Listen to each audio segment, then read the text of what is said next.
आपके जीवन के कुछ ऐसे अनुभव या एक ऐसा अनुभव जो आप अभी डिलीट करना चाहते हैं और एक ऐसा अनुभव जो सेव करना चाहते हैं? इसकी कभी हमने ज़रूरत नहीं महसूस करी।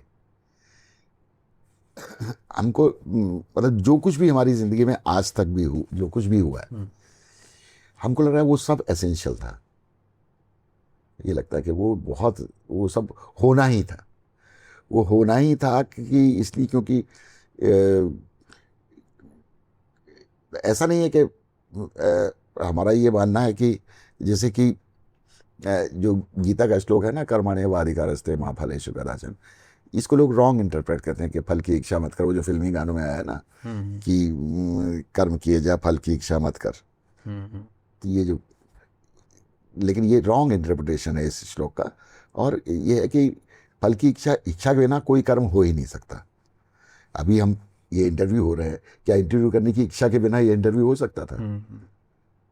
तो इच्छा तो के बिना संभव नहीं है। हाँ, मतलब फल पर आपका अधिकार नहीं है, श्लोक ये बोलता है। इच्छा मत करो नहीं बोलता, फल पर आपका अधिकार नहीं है। अधिकार नहीं है कि आपने इच्छा करी, आपने तय किया और आपने सब कुछ तैयारी करी, लेकिन चूंकि इतने सारे फैक्टर्स हैं जो आपकी लाइफ को अफेक्ट करते हैं, सिर्फ आप नहीं है, बहुत सारे फैक्टर्स अफेक्ट करते हैं, इसलिए आप जो उसका जो परिणाम है वो आपके हाथ में नहीं है। फल आपके हाथ में, आपके कंट्रोल में नहीं है, मतलब आपके कंट्रोल में नहीं है, क्योंकि करोड़ों फैक्टर्स काम कर रहे होते हैं, और कौन सा फैक्टर्स क्या काम कर रहा होता है वो आपको पता ही नहीं है। कि अभी ये शुरू में हम लोग बात कर रहे थे, यहाँ आवाज़ आ रही थी, और ये फैक्टर हमारे कंट्रोल में नहीं था। अगर वो आवाज़ और ज़्यादा होती तो शायद आज होता कि हम लोग कल कर लेंगे, आज नहीं हो पाता। तो कितने फैक्टर्स हैं, वो कहाँ कहाँ से आएंगे और आपकी लाइफ को कैसे कैसे बदलाव करेंगे। कुछ अच्छा करेंगे, कुछ बुरा करेंगे, कुछ अचानक कुछ अच्छा। हम गलतफहमी में ये रहते हैं कि हमारे कर्मों का फल हमको मिलेगा, लेकिन इस पूरी सृष्टि में जितने भी कर्म हो रहे होते हैं, उन सबके कर्मों का फल सबको मिल रहा होता है, एक दूसरे को मिल रहा होता है। तो इसलिए हमारे साथ जो कुछ भी घटित हुआ है वो होना ही था। उसमें हम चाहते या ना चाहते, या उसमें हमारा कोई रोल है कि नहीं है, सब कुछ इंटरडिपेंडेंट है। तो इतना इंटरडिपेंडेंट है कि वो इसकी वजह से हुआ कि इसकी वजह से हुआ। अभी मान लो लाइट चली जाए तो शायद हम लोग फिर थोड़ी देर रुकना पड़ जाएगा, तो वो हमने तो नहीं किया। सारे फैक्टर काम कर रहे हैं, सारे फैक्टर्स काम बैठने के लिए सोफा, हाँ, पढ़ने के लिए कागज, हाँ, तो बहुत सारे फैक्टर्स काम कर रहे हैं जिनकी वजह से ये काम हो रहा है। तो उनमें से कोई भी फैक्टर किसी भी तरह से की भूमिका निभा सकता है। हम क्या करें ये तो हमारे हाथ में है कि हम क्या करें, बस इतना हमारे हाथ में, बाकी फैक्टर्स हमारे हाथ में नहीं।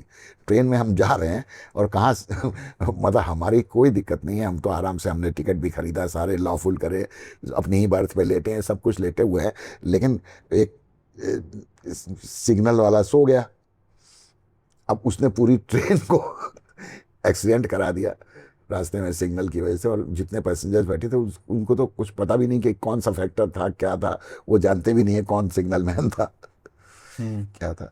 तो जो कि करोड़ों फैक्टर्स काम करते रहते हैं, तो इसलिए जो कुछ भी हो रहा है, जो कहते हैं ना ये तो होना ही था, या नियति की जो बात करते हैं, हमारे हिसाब से नियति यही है कि चूंकि करोड़ों फैक्टर्स काम करते हैं, तो उन फैक्टर्स के हिसाब से जो है चीज़ें घटित होती हैं।